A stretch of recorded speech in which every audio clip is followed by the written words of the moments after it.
I'm a great believer in you grab the opportunities that are put in front of you. So I became involved with the deputies and assistant heads, and then from that, when I became a head, and obviously had to leave the executive, I was asked to work on the Accountability and Assessment Commission. I think it makes us really think about learning. It really makes us understand what children are learning, and also how we're teaching them and why we're teaching them. We can't just go for kind of that linear progression anymore. We've really got to drill down into individual criteria that are set by the national curriculum, and then say to ourselves, actually, are these children meeting these criteria? And if they're not, what are we doing about it?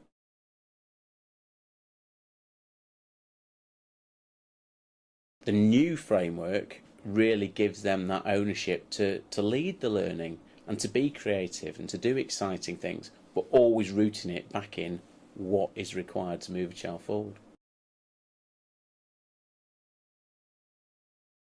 I think you've got to start thinking, and start thinking pretty soon. I think there's probably good reason for panic, because there is a timeline to this, and I think you've really got to get hold of your curriculum, get hold of your assessment framework, and start having the difficult questions.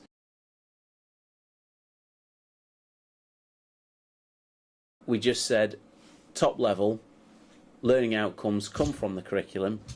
The success criteria and the way in which you achieve those learning outcomes, actually that's down to you as a teacher. So we've maintained that flexibility and that creativity, but we've still got the ultimate accountability against the curriculum.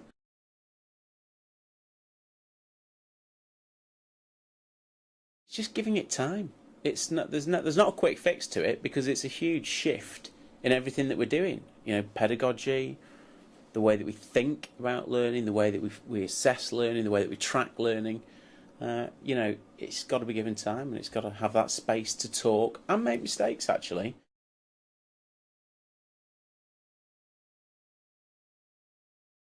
Teachers, through the learning, through the tasks that they give children, that's where they make their assessments. The IT feeds into helping us track the judgments that we make.